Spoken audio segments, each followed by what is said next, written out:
You're on mute. Welcome to Scoop World Order. We're going to start this thing off right. Appreciate you guys, as always, being with us. Sorry if you guys missed us yesterday. Took a day off. It was kind of nice. And so we're back at it. Massive stuff has gone on the portal since then. Malachi Nelson has entered. Tackett Curtis has entered. Is one that's really intriguing for Ohio State fans. We're going to break down all the portal madness. Dylan Raiola flips again. Absolute insanity over the last 2 days. So we're going to get into all that. We're going to talk a little bit about Ohio State's practices the last few days. That being said, as always, we appreciate you guys. Thank you guys for always kicking it with us, enjoying your time with us. Get the super chats fired up. All of our super chats are going towards Pay It Forward. They're going into our fund. We have been giving out some subscriptions to our armed force veterans that are overseas right now. I appreciate all you guys, everyone that's away from their families during the holidays. We appreciate you. We're thinking about you on buckeyescoop.com. If you could, leave us a like, click subscribe. Also, click that little alert bell. You're going to alert every time we go live. I know a lot of you guys love the live shows, and you guys missed us yesterday, but it was nice to have a day off, so we appreciate you guys kicking it with us tonight. We're going to break it strong tonight. We're going to break down some Tackett Curtis film, break down some of the stuff we're hearing from bowl practice. Signing day, it looks like we're going to have a Zoom press conference from Ryan Day, so that'll be very interesting instead of the normal standard in-person deal. So we'll break all that down as we march to signing day, which will be in 2 days. That being said, going to bring in my good friend Nevada, who's always on Flip Watch. Nevada, it's been a wild few days. USC ends up getting the quarterback from Kansas State. Malachi Nelson, the number one player in the country, has entered the portal. Tackett Curtis is entering the portal from SC. He was a guy that was really a heavy Ohio State lean. Goes to SC. They have the worst defense in history. Really interesting stuff. What do you make of the last 48 hours? You know, Dylan Raiola flips to Nebraska, which means he's coming to the Horseshoe at the end of October, so I'm sure our fans will be nice and spicy for that game. But talk about the last 2 days. I mean, it seems like there's just been a ton of movement, a lot of stars moving. Edric Houston looks like he's still in play big time for Ohio State, which I think we're going to get him. I think we're going to get JJ. But your thoughts?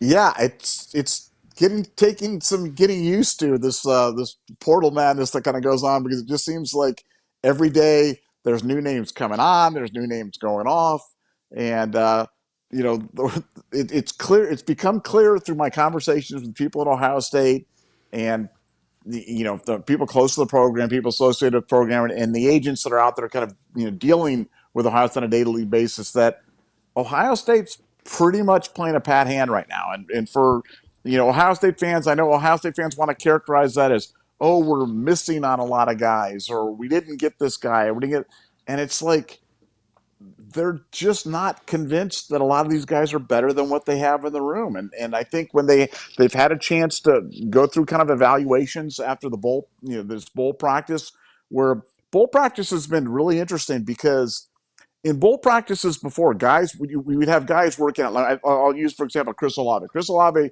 would be working out, but he was kind of working out on the side, kind of doing his own thing. In this one, everybody's practicing. Everybody is practicing.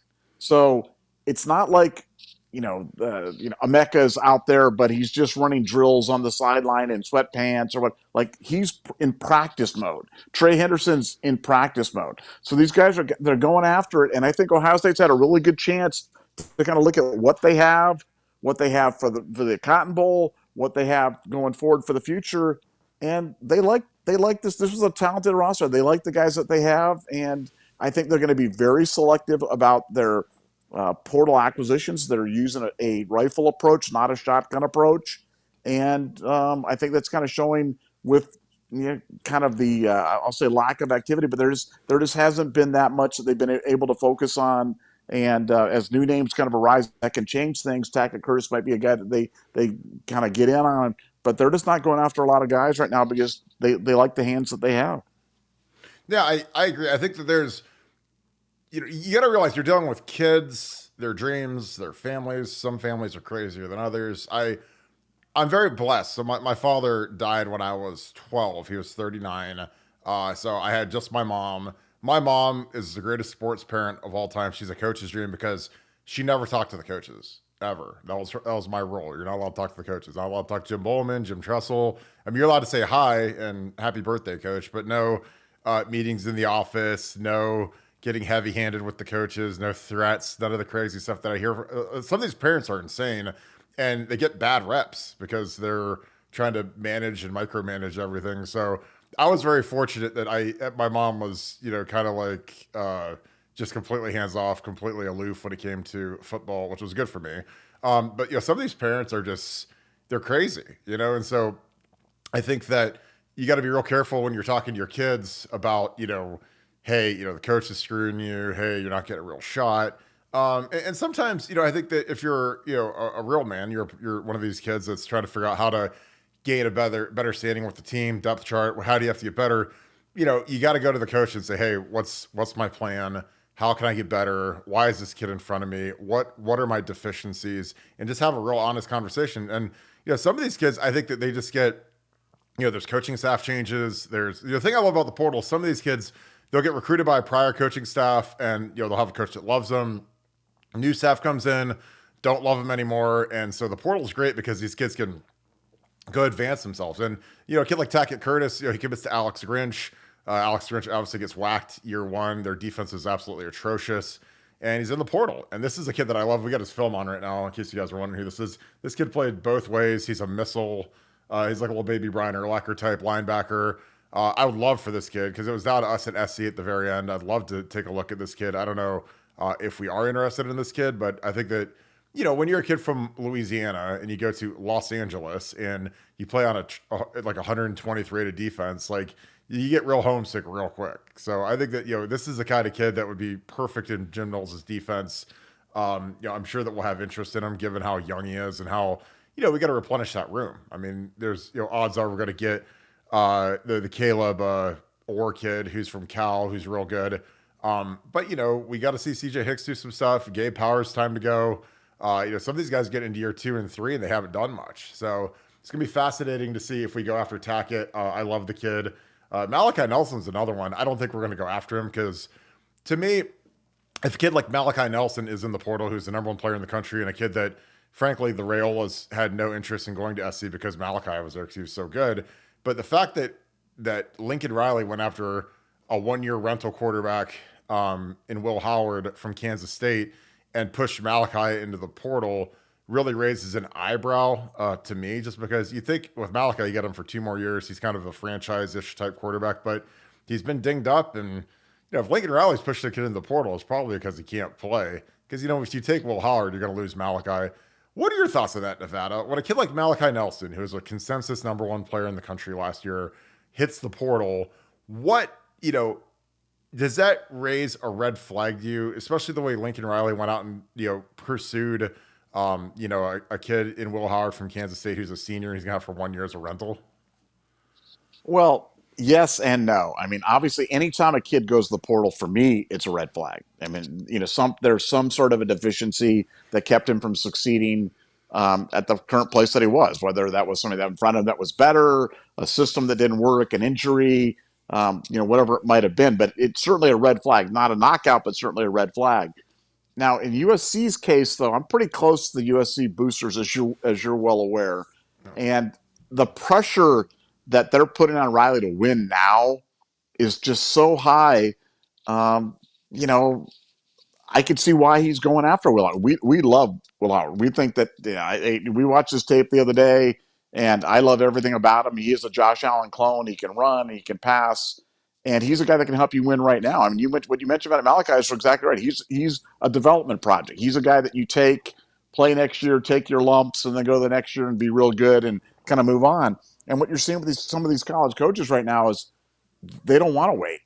And they're kind of going, why should I wait? Because I'll just go out and get Will Howard this year, and then next year I'll go out and get the next Will Howard. And then the year after that, I'll go after and get the next Will Howard. And that's just the commitment that they're going to. I mean, Notre Dame's gone to that program right now. They've gone to let's just go for a 1-year rental type of program, and we'll just live with the consequences, but we'll know that at least we'll have capable quarterback play, a guy that's proven that he can play at the Division I level and will never be bad. We may not be great, but we'll never be bad. And maybe that's enough to help me stay in my job. And that's a strategy that a number of coaches, I mean, for coaches to go away from that strategy, you have to be secure with yourself, secure with your position, secure with your contract. And, that's where a guy like Ryan Day can get away with it whereas a guy like Marcus Freeman's not doing it, and Lincoln Riley is clearly feeling the pressure to win now, and that's why he moved on from Malachi Nelson, in my opinion. Yeah, I mean, I think you're right. I mean, this is, college football. There is no downtime. There is no rebuild. There is no, hey, I got a 5-year plan. It's no, you have a 1-year plan, and that's it. Because I mean, you saw Jimbo get bought out for $93 million. I mean, insanity is where we live now with college football because the expectations are so high. There's so much money, going into the Big Ten. Again, like, if I'm Lincoln and I got to go, play some cold games in the Midwest, like I want a big hoss at quarterback like Will Howard. I don't want a kid that's, a little bit softer. But I don't know. I think that, when you get a guy who's a veteran guy, because you need a guy to be the leader of the team, the face of the program. And that's kind of the funny thing is like a kid like Malachi, he got a huge NIL deal. I mean, the guy's got, he's designer head to toe. He's got really nice cars. Like, so I mean, do these guys work as hard when they've already been kind of given the fillet? So I don't know. It's going to be something really interesting to see. Drew Dozier, the Prophet, appreciate you, my man. Thanks for the deuce. You put 3 of them up here, so thanks for $6. See Drew at Valley Ford of Columbus. We love Valley Ford. Shout out Brian O'Donnell and Doug Callahan, two of my homies. Appreciate you guys. Cotton Bowl score predictions. Probably going to do that next week. Obviously, we're going to pick Ohio State to win. I'm going to pick Ohio State to win. I think the guy's going to have a really spirited game. I think Devin Brown's locked in. He's been shredding teams, or he's been shredding our defense in practice, which has been great. I think that this kid's going to be juiced up and ready to go. But we'll probably do the official score prediction after that. Mike Green, appreciate you, my man. Thanks for the 5. So, heard Ryan Day played Kyle over Quinn Ewers. Yes. Hence, that's why he transferred. When Ewers was playing better because Kyle's daddy. God, I don't know where to go with this. I know that, it was interesting, during training camp, they sent Quinn and they sent Miller, the kid from Arizona, home for contact tracing for COVID. It was a weird situation, right? I mean, Quinn got to camp late because he had to graduate early. Like he decided to reclassify and do whatever. Then he got sent home during camp. So he didn't really have a chance to compete in camp because he got sent home for like 10 days after he got to camp late. So basically he missed all of camp. And then, the 2 quarterbacks that were still there were McCord and Stroud. So you obviously CJ won the job and McCord was the backup. And then the other 2 guys transferred. But I don't know. It was fascinating how they handled Quinn Ewers. Like, I don't want to go down that road too much because I don't want to bash Ryan Day, but it wasn't great. I mean, Quinn's, in the playoffs and he's obviously doing fantastic at Texas. And our guy that we kept over him transferred. So, it is what it is. It's water under the bridge at this point. But Nevada, your thoughts? I mean, because the McCord Ewers thing with the COVID, it was bizarre when it all went down, and we got that intel. Do you got any thoughts on that? Well, you picked the wrong guy. You're not talking about the right guy. The guy that they chose over him that transferred was not Cal McCord. It was Jagger LaRue. That was the guy that they chose over him to travel. And this wasn't about C.J. Stroud. This wasn't about Cal McCord. This was about they thought Jagger LaRue was more valuable to the team than Quinn Ewers, and that's what I'm just keeping it real, man. I'm the truth teller. I'm the only one that's got the juice to give it to you straight, man. And like, you can't handle the truth, Burke. I'm just giving it to you right now, man. You got the Jagger LaRue reset already on the show. That's fantastic. Jagger LaRue. They did travel him. That was the greatest thing ever. They traveled him to Rutgers. They left Quinn at home, and I'm like, #1 player in the country, leave him home for a walk-on who transferred. So yeah, that was Ryan's done a lot of dumb stuff, but that might be right at the top of the list for me. In terms of the McCord transfer, got a little buzz on that today where he was all set to go to Nebraska now, and he was excited about Nebraska. I think that the old man got involved, and then Nebraska didn't really like him as much. And then the Raiolas came in and said, "Hey, we want to go to Nebraska now," because I think people don't realize that Georgia is kind of on fire inside the building right now, and not in a good way. Like, they have a ton of guys hit the portal because they don't have any money. And all these kids want raises and NIL deals. And, their really good linebacker hit the portal already because he's shopping. These kids are all, they're looking for Ole Miss or A&M or these schools that have buku dollars, Oregon. Because they're out shopping right now. So I think that Dylan kind of saw the inmates were running the asylum at Georgia. And plus, his dad played there and, he'll go to Nebraska and start day one. It's not there's not going to be any competition there for him. So, I mean, God bless him. I hope that the kid does good. Again, Dom's a guy that I played with and know well, so it's weird because if I had a quarterback that was a franchise kid, I don't think I sent him to Nebraska, but it is what it is. So we'll see how that goes. And then Kyle ends up at Syracuse.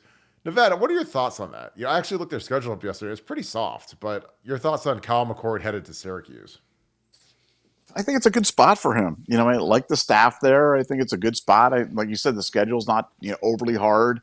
But the biggest thing is he's not going to be weighed down by the weight of expectation. He's going to go there to Syracuse, and it's not going to be, hey, if you're 11-1 and you're 13th in the country in quarterback rating, that you suck. You know what I'm saying? So I think at No, Syracuse, if he does anything at all, they'll put up a statue of him, next to Jim Brown and Ernie Davis McNabb. and whoever, and McNabb and whoever else, and Ugh. they'll have all this excitement about it. But it's one of those things where I think these transfers generally turn out to be the best for all parties involved, and this is one of those classic cases where it's good for Ohio State that he moved on, and it's good for Kyle that he moved on. And like I said, I wish him nothing but the best, because really Syracuse is really nothing to Ohio State, not going to get in the way of any of our dreams or aspirations. So I hope Kyle goes and tears it up there and does really well at the next level,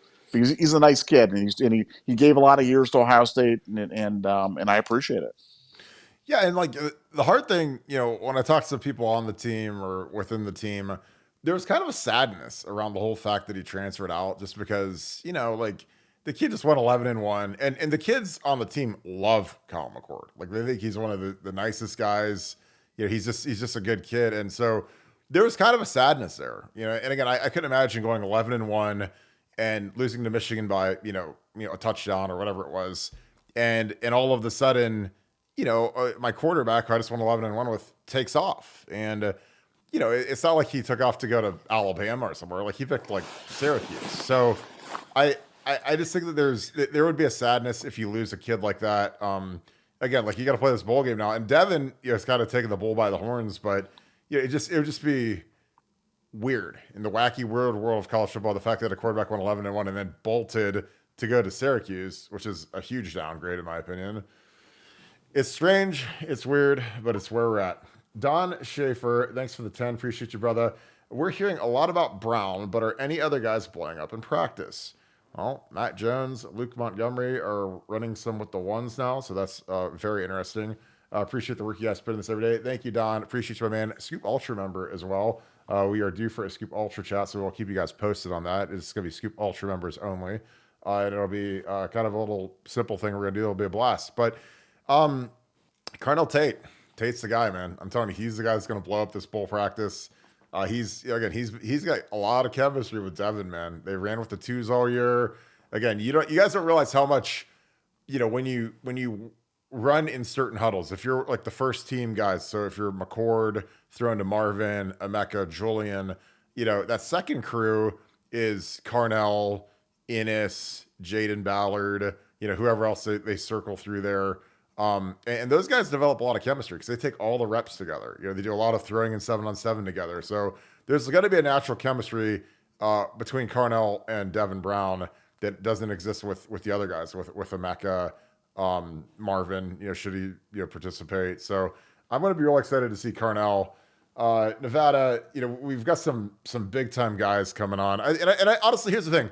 These young guys, again, they know they're getting ready to play now. Like guys like Brandon Innis, like you're playing this one. You're not going to be sitting there watching. Especially if Emeka is limited at all. If Marvin's out, I mean Brandon, you're the next dude up. These young guys got a chance to make some bank now with this NIL stuff, man. They go have a big game and magically they're the new shiny new toys in the NIL world. Nevada, there was a nice nugget from Helping Technician talking a little bit about the O-line musical chairs. Anybody else blowing up at practice right now? Yeah, let me give you one more name, guys. Mark this one down. This was on Nevada's bingo card for Nevada. Jelani Thurman. Jelani Thurman is really, really good. Jelani Thurman is he's a monster, man. I mean, he'll have the same impact on you visually when you see him that you did the first time you saw Ricky Dudley at Ohio State. When you saw him out there, and you're like, wow, I've just never seen a guy quite like that before. Um, he is a monster, having a great bowl practice. Um, could make an impact in the bowl game. Would not shock me at all to see him make an impact in the bowl game. He's that good. He's been that impactful, and like I have Gabe Powers on my defensive bingo card. I've got Jelani on my offensive one for standout guys. But he's definitely a name to watch out for. Yeah, Jelani, I threw his tape on. Excited to see him. You know who I'm really excited to see is Tommy Eichenberg. Because Tommy was really, really hurt in that Michigan game. He's basically played with one arm. To the point where, again, I know that he's a warrior and he's tough. And it's hard to tell a guy who's a captain and is the toughest guy on the team not to play. But, man, it's hard to tackle Blake Corum with one arm. But I respect him for going out there and putting his face on guys. But it's tough, man. But I think he'll be healthier heading into this bowl game than he has been in months. So I'm excited to see Tommy. I think that he wants a little bit of redemption after the Michigan game wasn't his greatest. Mike Green, thanks for the deuce, man. Respect Nevada.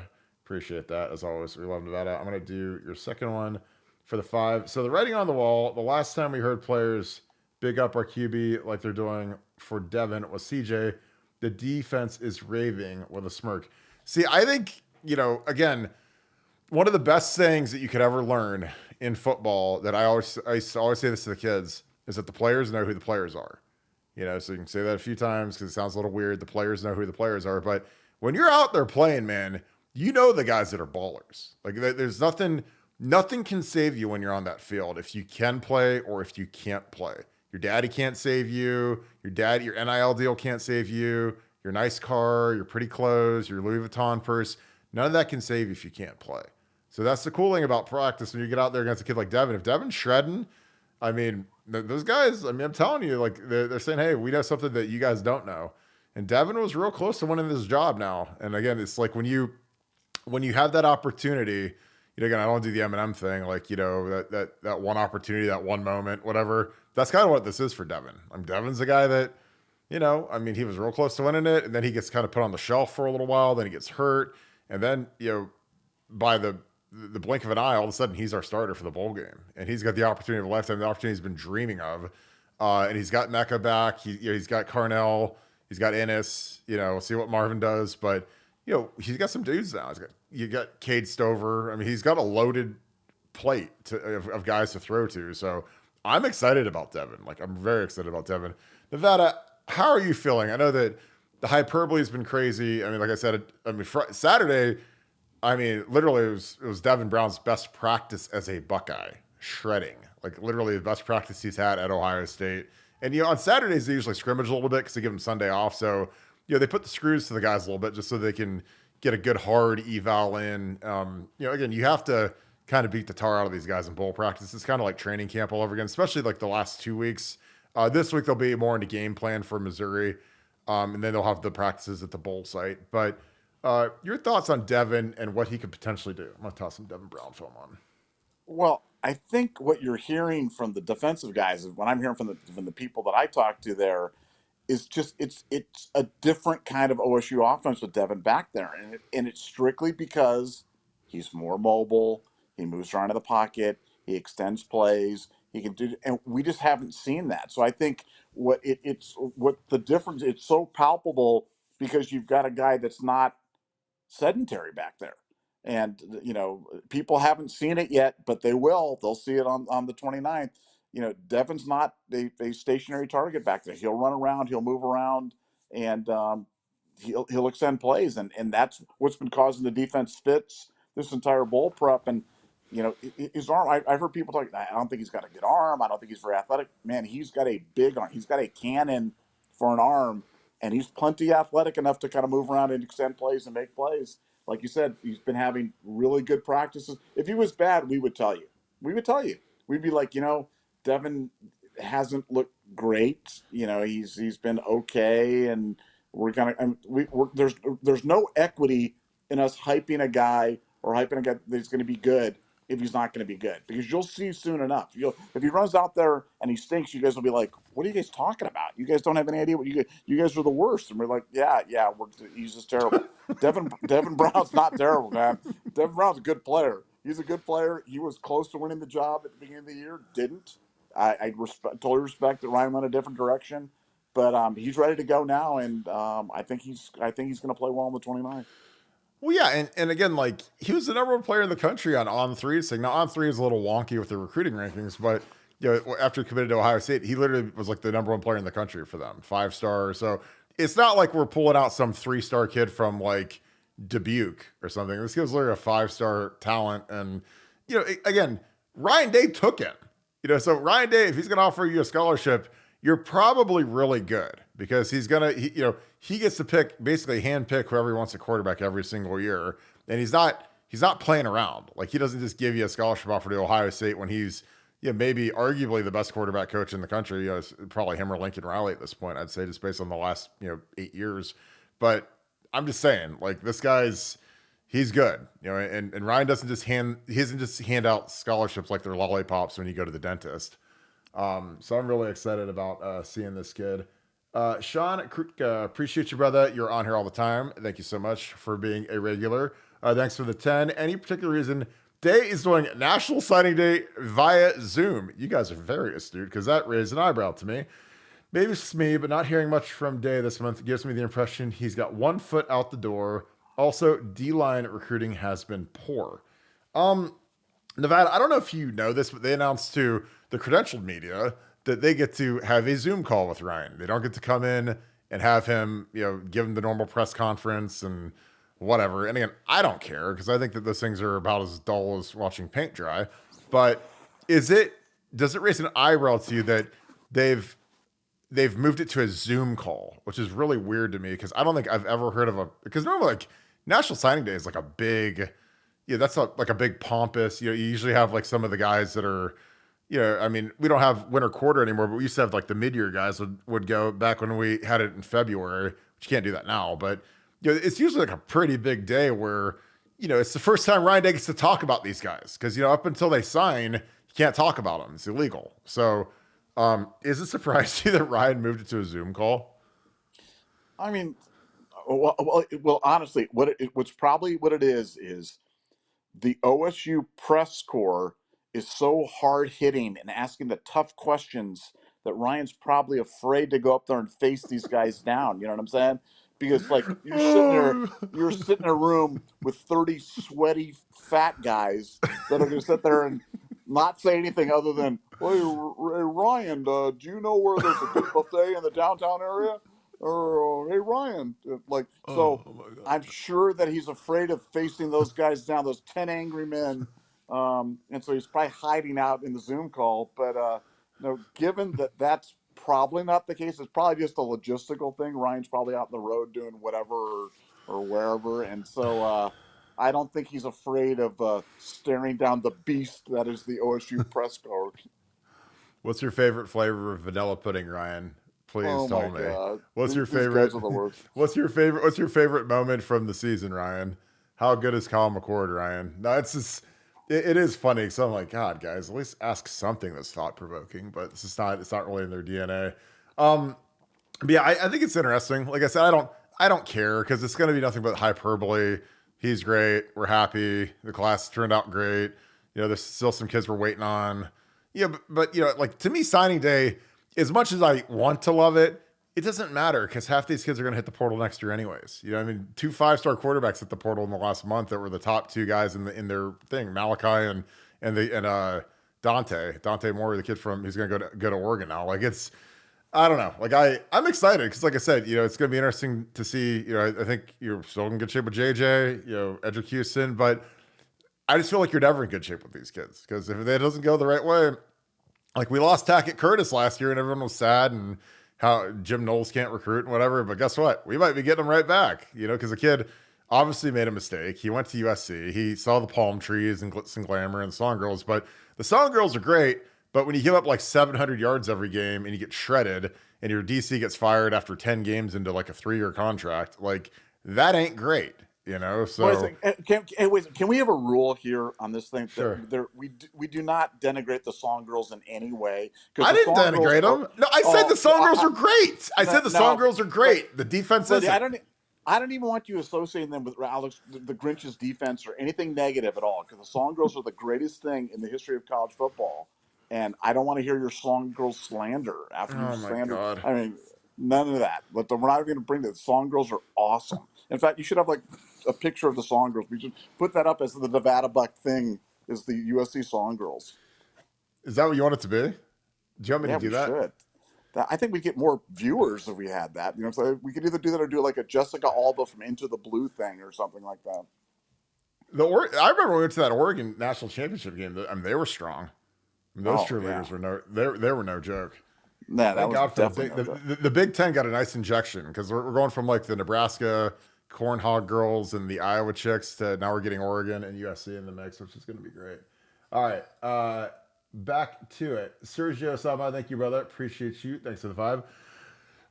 We don't need any more nice. Too much nice in the day program. Burn the boats. Dante Moore to Oregon. Thoughts? Well, I mean, I thought Dante was a guy that Ennis and Tate wanted him bad, but I don't think it was reciprocated by Ryan. He's a good player, but he wasn't very good at UCLA. I mean, the guy I liked is Will Howard. Now he's going to SC. SC, cut off Malachi Nelson's head to get him, so they must think awfully highly of him. But it's going to be interesting to see what goes down. And again, the thing that'll be fascinating is how good is Devin Brown in this bowl game? Because if he stinks it up, the portal's going to heat up. If he's good, I mean, he's our guy. And we better back the Brinks truck up and go get him an NIL deal. So, your thoughts on Dante Moore to Oregon, Nevada? I mean, he's there with the kid from Oklahoma, so they must be paying both of them, which is crazy. But he must want to develop for a year, and then the kid Dylan Gabriel from Oklahoma, who also went to Oregon, is going to hit the league. But your thoughts, Nevada? Well, yeah, he's clear. He's a development guy. I mean, when you go there with Gabriel, then you've already said you're not playing and you're willing to sit and doing it. And I just don't know.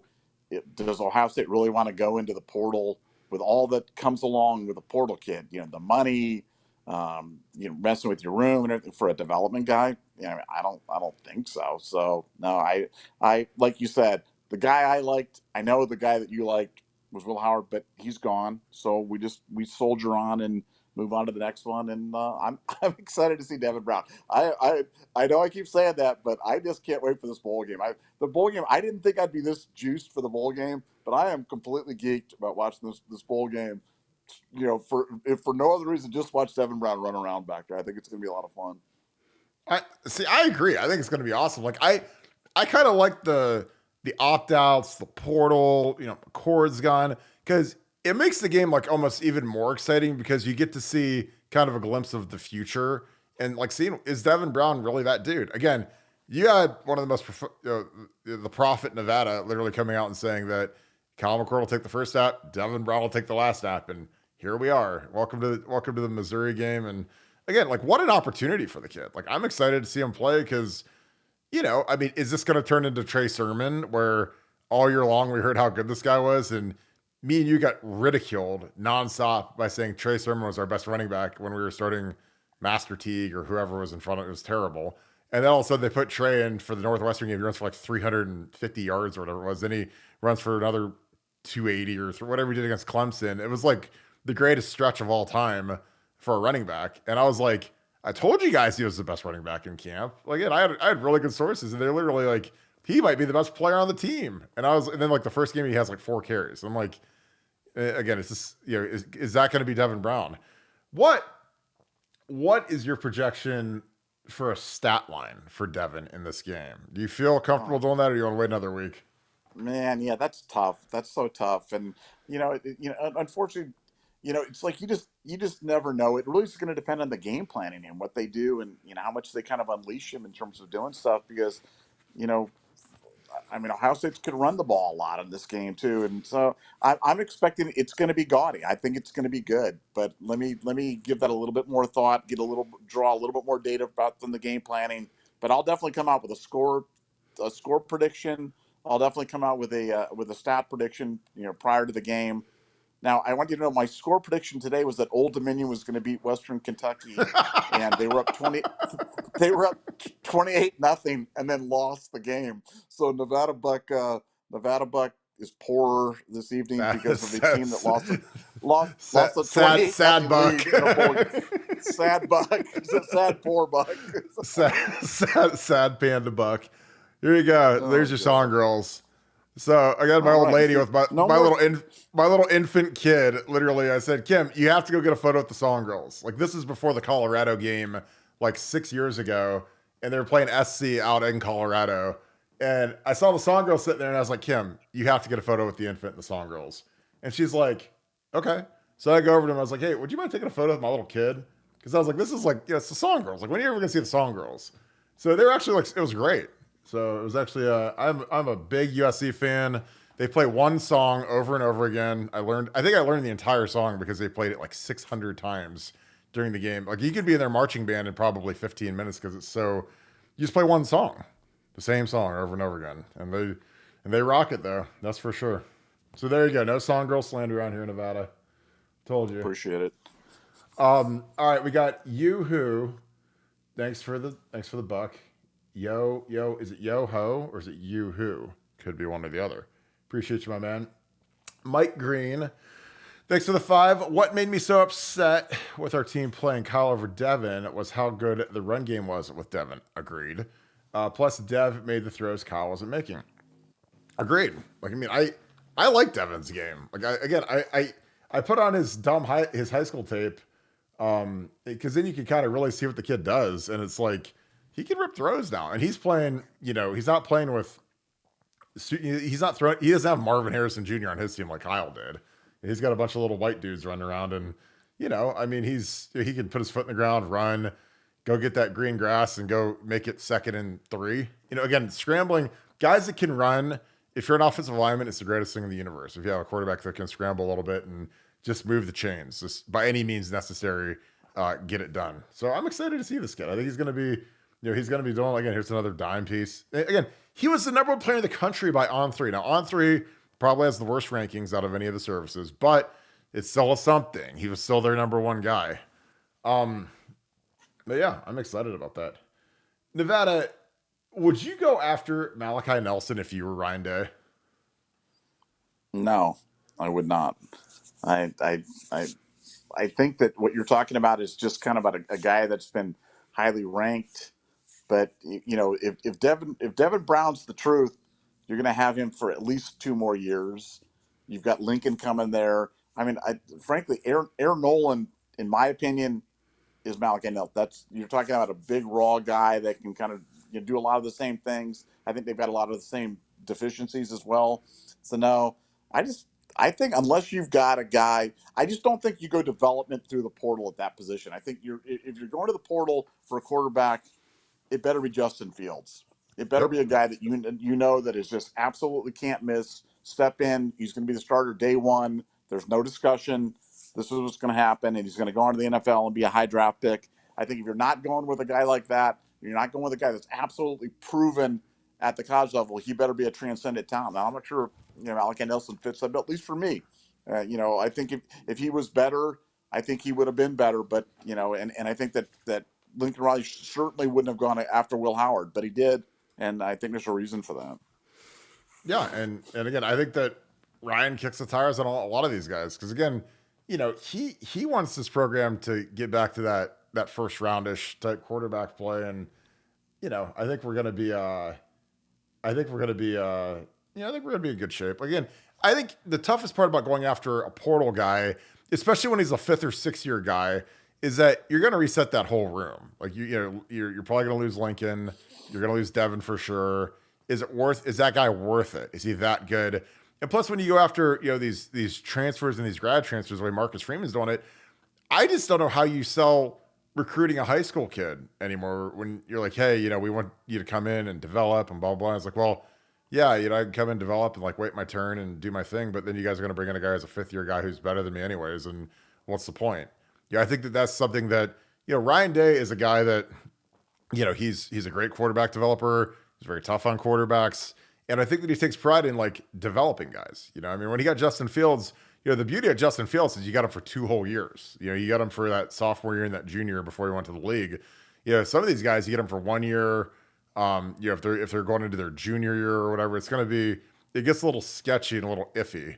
But yeah, it's like, this is the craziest cycle ever because there isn't really a guy that you're just like, I honestly think Will Howard was the closest thing to a guy where I'd be like, yeah, this would be it maybe an upgrade over Devin, but he might not even been an upgrade over Devin. I don't know. I think he's a really good player. Obviously, Lincoln Riley thinks he is because he pushed Malachi out the door. But, again, when I'm evaluating these kids that hit the portal, like I evaluate a guy like Malachi Nelson much differently than I evaluate Tackett Curtis. They both leave USC.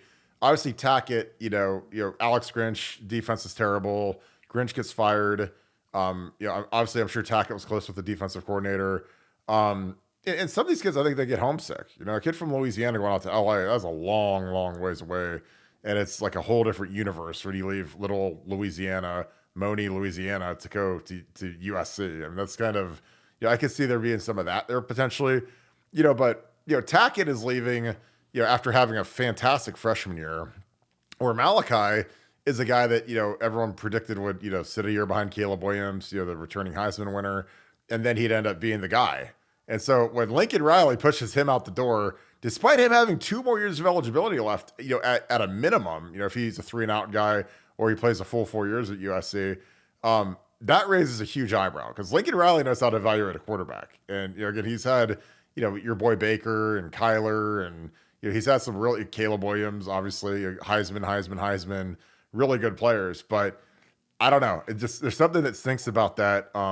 Not denigrating the kid, but like when Lincoln Riley's pushing you out the door and you're a quarterback, like that raises an eyebrow. Nevada, do you agree with that assessment? Because I think you have to evaluate these transfers. Is it a straight cash grab? Like Walter Nolan just seems like a cash grab. Like he's going to Ole Miss, huge cash grab. His handlers are crazy. They want like $4 million, which is crazy, but somebody ponied up for it. But he's not going. He didn't go to Bama. He didn't go to Georgia. He didn't go to like a team where you're going to win a lot. I mean, Ole Miss is cute, but they're not going to be a playoff team.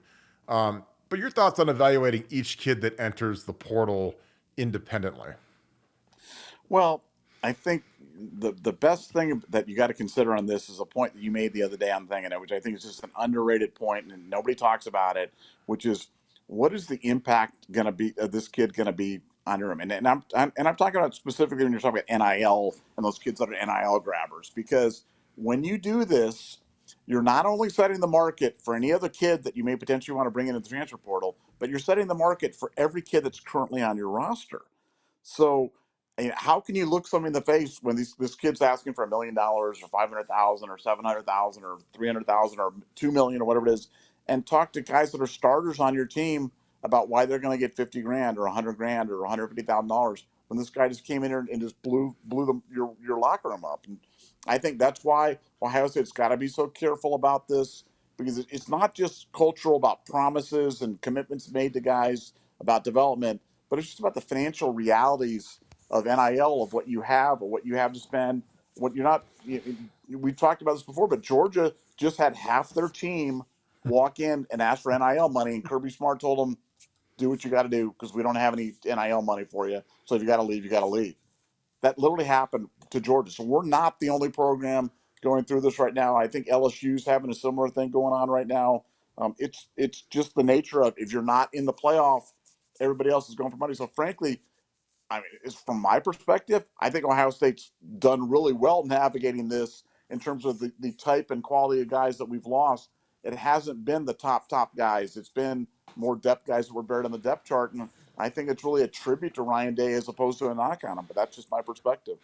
You pay some of these kids and they don't pan out. Like Victor Cutler. He got some money. He didn't play. Tywan Malone is on the clock right now. He's a kid that got some money, didn't do anything. He's a guy that we really needed this past year to do something. And I know he's still converting from baseball, but he hasn't done anything yet.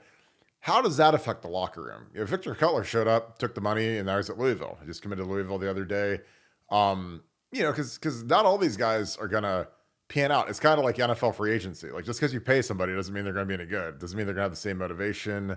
Again, I think some of these guys, if the situation isn't like a cinch. I think Victor Cutler probably thought he was going to come in here and start at center. He got beat out by Carson Hinsman, who's younger than him. And I heard he just kind of coasted the rest of the season. And that's, how do you manage that? When a kid gets beat out and he's got his little slush fund or whatever. And I don't know. It's fascinating. And then there's kids that, frankly play, and people wonder, is this kid playing because he got paid? Because he got an NIL deal? Or like, what's the reason? What's the motivation? So it's fascinating to watch managing these kids. Now, I think, again, I love NIL. I think it's great. I think that the kids, again, the way the money has exploded in college football, like, the kids have to get paid. Like, you can't have Ryan Day making $11 million and then, all these players are making, a scholarship check. It's stupid. So, I'm happy they can do it. I'm surprised that more of these guys don't just go, like, get their own money. Because, like, if you can literally go out and sell your name, image, and likeness, and you're like Marvin Harrison, like, why do you need money from a collective when you can go to, like, Kroger?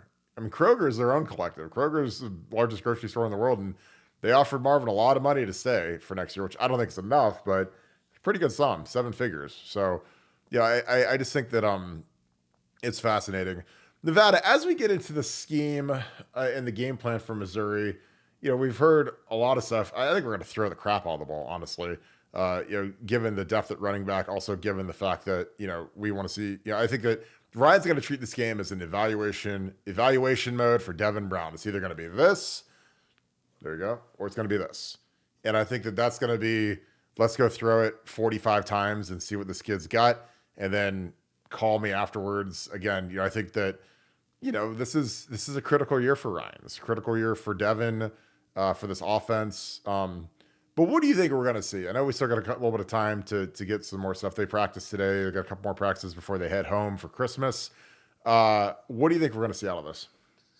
Yeah, I think you're going to see a wide open game plan. I don't think it's going to be particularly pass heavy or particularly run heavy. I think it's going to be wide open, a la Clemson 2020. I think it's going to be something where Ryan Day is calling a loose game with a quarterback that he's just going to let it rip, because, like you said, you want to see what he can do.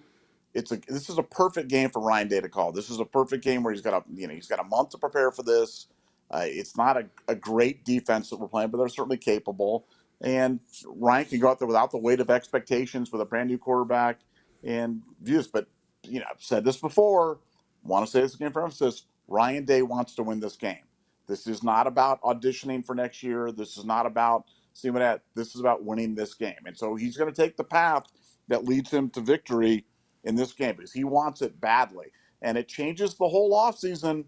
If we beat an SEC team, top 10 team, win the Cotton Bowl heading into 2024, as opposed to if we finish the season losing to Michigan and then losing to Missouri, that is a long, long winter for Ryan Day. And he doesn't want to go. He doesn't want to go through that. I'm just telling you. So he's going to pull out all the stops to win, and I think that basically involves a wide open game plan. So whatever wide open means to you, I think that's what we'll see on the 29th. Yeah, that's the thing is like losing a bowl game sucks. Again, I lost my last two, and they suck because it's like infinite like death. It's like the whole winter is just misery, and winning a bowl game is great. It kind of catapults you. Like 05, we beat Notre Dame. Troy, it kind of catapulted Troy into the Heisman front runner seat, and we were preseason number 1 the next year. And, so the inverse happens when you lose it. You lose it, and it's like, man, you got to go to class the next week, and what happened? You guys stink. So, I mean, it's tough. Like, I think Ryan wants to send these guys out the right way. He wants to send out guys like Cade Stover, Tommy Eichenberg, some of these guys that are, they're great Ohio State players, great kids, great leaders. The underclassmen should have one mission, and it's to send the seniors out the right way. Send them out with a win. Again, the Michigan game sucks. There's nothing you can do about it. But, winning the game against Missouri, it goes a long way to helping you feel better. Like in 03, we lost to Michigan, which sucked. It was the 100th game. Chris Perry ran all over us. We played soft. Honestly, we got whooped pretty good up there. And then we beat Kansas State in the Fiesta Bowl, and it took some of the sting out of it. It sucked.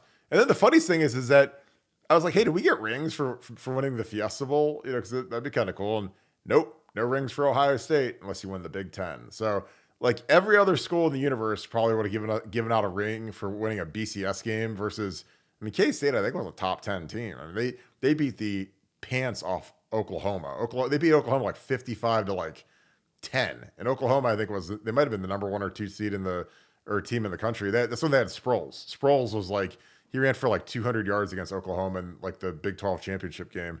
But it just like it was just funny because that's when you realize the expectations at Ohio State are different, folks, and I love that. I love the fact that we don't give out rings unless we win the Big Ten. I love that. Now the funny thing is we played in the stupid Gator Bowl that we never should have played in 2011, and we got a stupid ring for that game where we lost, and we had we had a 7-loss season at Ohio State, and we got rings. And I literally told Greg Gillum, who was our little dude that was like taking the orders, I said, I do not want a ring. Do not order me a ring. I literally said, give it to Jason Osborne, who was my intern, because they were going to make the poor interns they don't make any money pay for their stupid rings. And I said, give Jason Osborne my ring. I do not want a ring. Do not order me a ring from a 7-loss season. That's embarrassing, and I'm embarrassed to be an Ohio State Buckeye at this point. But we did, and there were actually guys that wore it. A 7-loss ring, and we lost the bowl game. So again, there's my rant for the second. Nevada, signing day is Wednesday. What does signing day mean to you now versus what did it used to mean to you 10, 15 years ago? Well, first of all, let me give you guys Nevada's rule for what you're going to see here in the next 48 hours. If you see anything from people like Chad Simmons or Adam Gorney making these, there could be big things happening, but there might not be big things happening, or something good could break, or something might not good break. Don't overreact to it. Look, I'm going to tell you from inside, they have no idea what they are talking about. They are just throwing stuff out there so that they can claim victory at the end and run up a flag and go, "Oh, see, I told you, we knew something was brewing," just in case. And so don't overreact, because I just know this is the overreaction time when everybody freaks out. And Chad Simmons or Adam Gorney have no insight into what Edric Houston's going to do. They have none. Zero. Zip. No idea. Okay? Ohio State feels like they've got their class locked down. They feel like they're going to go into they feel like they're in good shape, that everything is where it should be. If it doesn't turn out that way, then you know what? We'll be fine and we're going to move on. But don't overreact to Adam Gorney or Chad Simmons or any more of those useless recruiting guys. I'm just telling you, that's Nevada's rule for the night, and know it, live it, learn it, and be it. But don't overreact to it. How do you grade crystal balls now? When if you flip the crystal ball like 4 times for Dylan Raiola, like how's that graded? Because like he goes from Ohio State to Georgia to Nebraska. Like, do you every time you flip it, does that count? Or what if you like picked Nebraska like a year ago or 2 years ago? Like that's the funny thing is like with the recruiting thing, it's just hilarious at this point. But what did signing day used to mean to you versus now? It's like signing day it's lost luster because of the portal. I'm excited for it. I always like to see who we get and hear Ryan talk about the guys via Zoom or whatever. But what's it mean to you? Well, again, it's fine. I'm not going to sit here and lie to everybody and say I'm as geeked up. I mean, he used to get geeked up. Bill Green and I would spend all day on the boards on signing day, and it was like Christmas and who are we going to get? And I'd fly down. We flew to Florida one year. We played golf. Then we had signing day chat the whole day. Not doing that anymore. It's just like you said, you get a guy, you lose him to the portal. You lose a guy, you get him in the portal. You don't get a guy, you might see him in the portal. So I think Ohio State's going to be just fine. The class looks great. The team's talent is not the issue at Ohio State. We have not lost a game in the past whatever because we were not talented enough. We've lost games because our coaching sucked. We lost the Michigan game because Ryan called a scared game. And let's just call it what it is. He was scared. And he went into the game and he was afraid, and he punted from 4th and 1 from the 46-yard line early on. And as soon as he did that, I knew it was over, man. I just knew it. I watched enough football to know when a guy is afraid, and there's lots of reasons for being afraid. The moment you don't have faith in your guys, you're afraid of what your quarterback's going to do, and or, whatever you don't have confidence in your defense, whatever it is, you don't have confidence in your special teams. But the sequence there, the 4th-and-1 punting, the sequence at the end of the first half where he kicked the field goal, the career long field goal instead of trying to push the ball down the field, that just, I mean, that's just one of those things where you just knew that was bad. And I'm sure Ryan wants to have it back. And I think we're going to get it back on the 29th against Missouri, because I think Ryan wants a do-over, and I think this is a chance for him to have a do-over. No, it's not the same as beating Michigan, but man, it's way better if we win that bowl game. You get to go to the halftime of that basketball game, and they hand you the Cotton Bowl trophy, and you all stand up and jump up and down and throw cotton in the air and stuff like that. And it's going to be great when we do it. So I'm looking forward to it. Yeah, and he's got nothing to lose. Like, I mean, cut it loose. I mean, it's one game. You got a new quarterback. I know that he wants to evaluate the kid. I mean, so he's going to be throwing it. I mean, again, when you got a quarterback derby, you're not going to be handing the ball off and running the ball 35 times. You get 60 plays, 65 plays in modern football. You're gonna be chucking that thing now, and I'm really excited to see. I think it's gonna be Carnell Tate's breakout game, because I feel like that chemistry is there. It's gonna be really fun. It'll be interesting to see if the line that they're practicing with ends up being the line that they start. If Matt Jones does start at center, who plays right guard? Does Enoch get a shot? He just graduated. Congrats to all the guys that graduated. They put Carson back in there. They put Carson at guard. I think it's going to be fascinating. I really do. Like I said, I think that this is one of the more intriguing games. Obviously, it doesn't have the luster of the playoffs. I know that. But seeing Devin Brown, live bullets, and no hook. That's the big thing. There's no hook. There's no, hey, I got my 7 plays. Now I got to put Kyle McCord back in. Like there's no hook this game. This is going to be the Devin Brown show. So I'm super excited about that. Nevada, of the games that weren't playoff games, was there one that stood out in the last 20 years or so that you're like kind of extraordinarily excited about? Like the Notre Dame game in 2005 kind of stands out because, that was a team that we should have won a national championship. We should have beat Texas. Obviously, shoulda, coulda, woulda. We didn't. We didn't get it done. But that was the team where I thought we really had a shot to do something. Were there other bowl games in the past 20 years that you've had kind of a different level of excitement for as opposed to just a standard bowl game? Well, I mean, the Arkansas game Yeah. when we beat them, and with Pryor and all those guys. I mean, first of all, I love that class. I loved those kids. Was really close with a lot of those kids, and that was just beating an SEC team, just coming out the way that we did, throwing the ball, and just I think Sanzenbacher had a big game that day, and Pryor was throwing it all over the lot, and the interception at the end when I think Ryan Mallett was driving him back down, and you're like, oh my gosh, we're going to lose this thing, and then they did the drop, the defensive end, and he threw it to him, and he picked it off, and we won the game. So no, just that was memorable. That's kind of the feeling that I get about this game. This is like it's a game that can really kind of change the trajectory for the season for us, and really can kind of change the trajectory into 2024. Got a new quarterback back there. Let's see what he can do, and hopefully we have a similar result that we did when we beat Arkansas. Yeah, I remember that game. I was on staff that year, and that was a game where the thing about Terrell, people can say whatever they want about Terrell Pryor.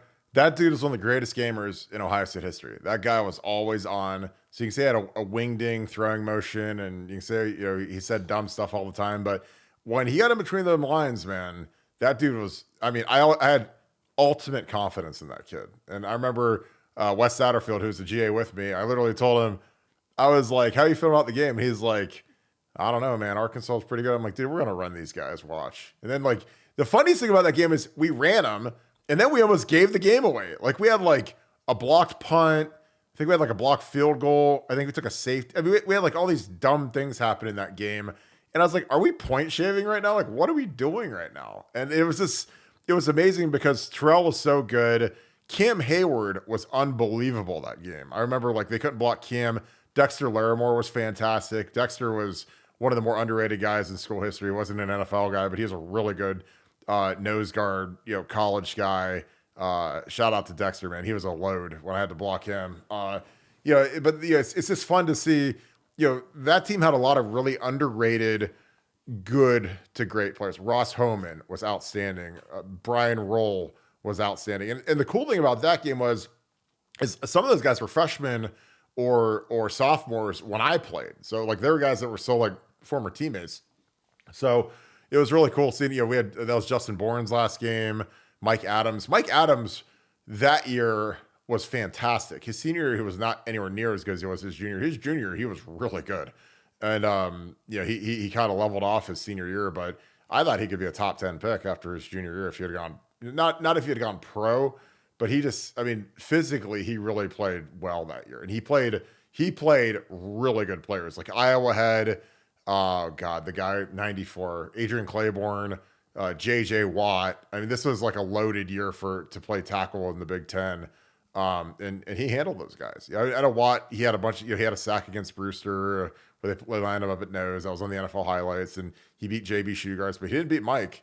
Mike was balling that year. So that was it was such a weird team because obviously the tattoo thing came out, and Terrell's not suspended for the bowl game, but he can be suspended next year, that's what I knew the NCAA was kind of was slimy and shady. When I'm like, so you're going to suspend him because you don't want to see Joe Bauerman play? Thank God.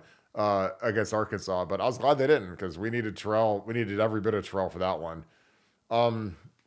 Well, I think got our super chats in. Got about an hour in. What else, Nevada? Any other things you want to touch on? We'll hit this again tomorrow. Obviously, signing day is coming on Wednesday. That'll be a loaded up day. What are your thoughts? Yeah, just continue to monitor stuff. We'll continue to work the phones for any information. Obviously, the big stuff is Edric Houston and JJ Smith. To make sure we get those guys to get the hay in the barn. But I think Ohio State's going to have. Look, whatever happens, we're going to be fine. And I have no information that anything bad is going to happen. And generally, when something bad's going to happen, we generally get some sort of a heads up that there's a hurricane coming. We don't usually get caught off guard on stuff like that. So I have not heard anything that gives me pause about that. This is going to be a terrific class, and Ohio State's going to be in good shape. Well, the least surprising thing of all time, Jordan Lyle just flipped to Miami 5 minutes ago, so that is now official. We've got James Peoples. James Peoples is way better. Didn't we already know that? I thought that was done. I thought that was already done like 5 days ago. No, your boy Hayes Fawcett just put the edit monkey. Hayes Fawcett. Yeah. Well, we had this one before Hayes. You could have just called Nevada. I could have told you. Nevada, the edit monkey. There's a super chat for it. Yeah, Lyle to Miami. Not surprised. Again, we've got James Peoples. James Peoples, what I'm going to end with is I'm going to put on some James Peoples because if we lost James Peoples, it'd be one thing. But, when you lose, the number 2 guy in the class, it's hard. Like, again, it's kind of like 3-card Monty when you try to get 2 running backs in the same class. And we have Sam Williams-Dixon, who could end up on defense. So you've got, but James Peoples is the dude. I mean, this guy's as good as anybody in the country. This guy is a freak show, super, super athletic. I don't know if he's like Ezekiel, but it's kind of who he reminds me of. This kid does it all. He's a great kid, too. Not a good kid, a great kid. Interviewed him a couple months ago. You guys can check that interview out. But this kid he's all that. This is the kind of kid that could be a future captain at Ohio State. Just incredible ability, ultra productive in the state of Texas, which is, tells me all I need to know. So good luck to Jordan Lyle. Same with Mark Fletcher. Again, there's no, James Peoples is much, much better than Jordan Lyle. And again, here's my thing. If you're in a class and you've got 2, maybe 3 running backs, because, Sam Williams-Dixon is in this class too, and he could end up on defense, but he's probably going to stay running back now because we're going to need him. I just think that, when you've got this guy is like your Marmaduke, this is your 1A guy. If you lose your 1B guy, that's fine. Like, we'll survive, and this is a kid that, frankly, depending on what Trey does, I mean, this guy could easily be our number, 2B with Dallin Hayden next year. I mean, this kid, again, if there's a position where guys can play early in college football, it's running back. It's not a very hard position to learn. He's a big kid that can pass block. He's got fantastic hands. Again, I know we throw it to like Mayan, and Mayan's out there running the 5-1-40 catching the swing pass, but This kid can catch it and go do something with it. So again, everyone's going to freak out about Jordan Lyle. We're not. And again, why aren't we freaking out? Watch the tape. Appreciate you, my man. Thank you, Ali Rizvi. Appreciate you, brother. Thanks for the deuce. By the way, my second chat here. Thanks and great job, you guys.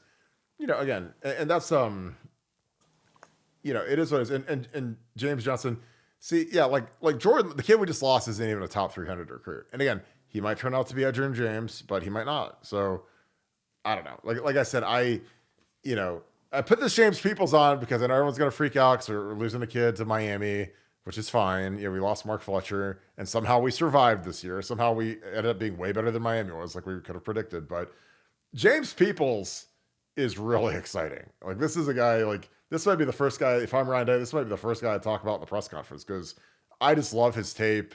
I love his demeanor. I love his running style. He's perfect for what Ryan Day and Justin Fry do in the running game.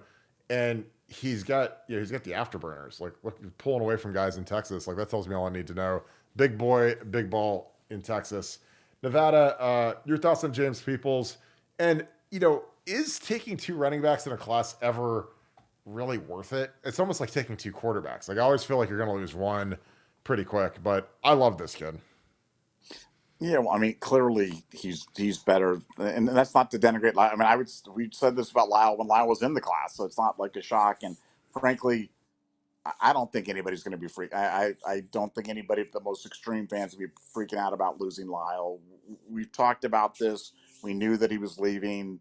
And he's not James People. He's just not. And when they brought in Trey Henderson and Evan Pryor, what ends up happening is one of the guy plays and one of the guy doesn't play. And that's just the way that it works. And in this case, Peoples is going to be the guy that's playing, short of injury. And that's something that you can never count out. But look, Peoples is the guy. He's a special talent, and excited to have him part of the class.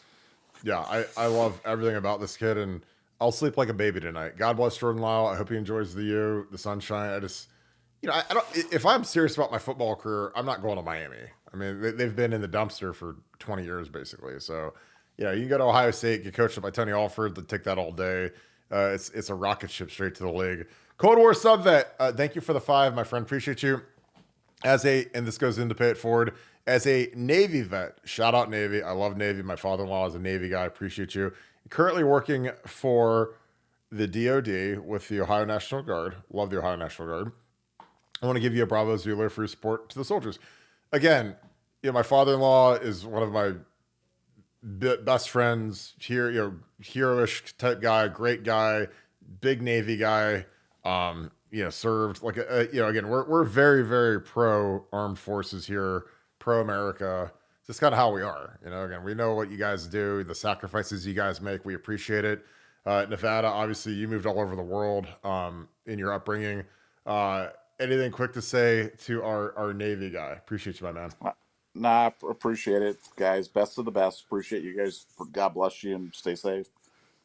Yeah. But again, like we'll finish this tape up for another minute or two, but you watch James Peoples run, man, and it's just like, this guy's got all the juice. And again, you're not going to keep all these guys. So here's the thing. Signing day is great.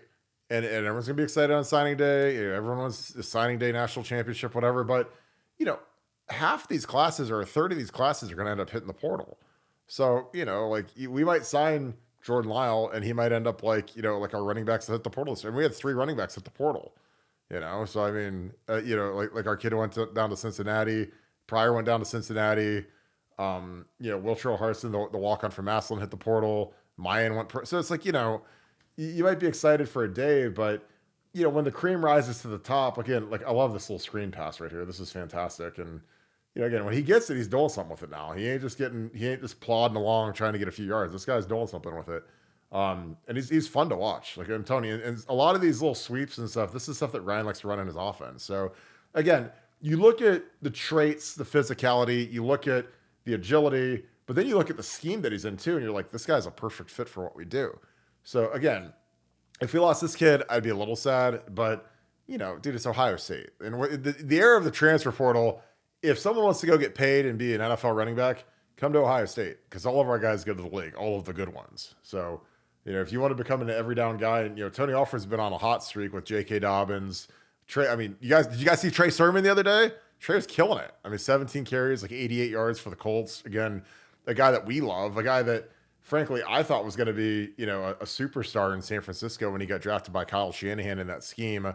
Didn't pan out there, bounced around the league a little bit. It's been with the Eagles, nice with the Colts, and he's kind of their guy now because they've lost they lost Taylor, and I think Moss got hurt too, so they're down to Trey. But Trey's got a big opportunity too. All right, well, we got another super chat in. Appreciate you, my man. Quinn Tucky, appreciate you, my man. Make the cheerleaders/song girls a criteria for the playoffs next year. I'd buy a ticket to that. I'm telling you, man. Like, I don't know. Oregon is right there with SC in my opinion. I mean, Oregon's pretty strong now in the old cheerleader department. So the Big Ten has gotten much better in that regard. Adding even Washington. Washington's got some surprising ones. UCLA. So go Big Ten. Oh, here we go, Nevada. Scoop Ultra member, you drank it. Appreciate you, brother. Any updates on the watch party? It's happening, folks. Get your mind right. Alabama-Michigan game. We're doing a full watch party. Me, Nevada. We're going to be on live the whole time, watching the game, commenting, rooting hard for the Crimson Tide to whoop the Wolverines. There's none of that Big Ten love, brotherhood, trash with Michigan. I hope they lose every game. Your thoughts on the watch party, Nevada? I think it's going to be one of the best days in Scoop history. Oh, I think one of the best days in human history. I think it's going to be just. It's going to be amazing. I don't want to overhype it, but seriously, it will be the greatest day in all of human history when Alabama beats them, and we spend 3 hours just imagine 3 hours of just mocking Michigan. Oh God! Come on, how that's 210 minutes of just hilarity. It's going to be so much fun. I can't wait. Yeah, they're going to get beaten by like a new guy in prison. It'll be up like when your restaurant got the baked potato in your steak place. Yeah, and you said, "Can we please get a baked potato?" Oh, nobody on the West Coast in California eats baked potatoes. Those are too fat and too Midwestern. And then the baked potato shows up on the menu, and it just flies off the shelves because you knew Nevada. I'm having one of those tonight, man. I'm ordering a baked potato tonight. I'm going to do it. Literally door dashing it from a block away. I love it. Yes, yes, indeed. Any final thoughts? We'll wrap this thing up. Appreciate you guys as always. Final thoughts, Nevada. Now, Jelani Thurman, offensive player. Gabe Powers, defensive player. But Jelani Thurman, mark that down. Nevada Buck. Jelani Thurman, Cotton Bowl. I'm going to go Cody Simon. I'm excited to see Cody Simon ball. I'm so excited he's coming back, so I think he's going to ball out next year. All right, we're going to wrap this thing up. Appreciate you guys kicking it with us as always. We missed you guys yesterday. Thank you guys for kicking it. We'll be back in around 7 tomorrow. Again, we love these shows with you guys. Thank you guys for being such a lively audience. If you enjoy this content, please click the like button. Those are huge for us. Also, click subscribe. Send it to your friends, your family. Again, we're getting into the Christmas season. So if you guys want a great Christmas gift, the gift of BuckeyeScoop.com is a fantastic gift for your biggest Ohio State fans. This is the #1 online Ohio State football community. Inside information, recruiting information. Signing day is about to be on and popping, so it's going to be an awesome day. Super excited about it. Again, we love kicking it and talking football all day on the site. So we appreciate you guys so much. Again, thank you for the super chats. Those are all going to our Pay It Forward fund, which goes to give subscriptions to people that are serving our country. Thank you guys for supporting that. As always, you guys are the absolute best. If you guys would like, again, the watch party will be insane. It's going to be the night of the Michigan game. We'll be live on YouTube just like we are here.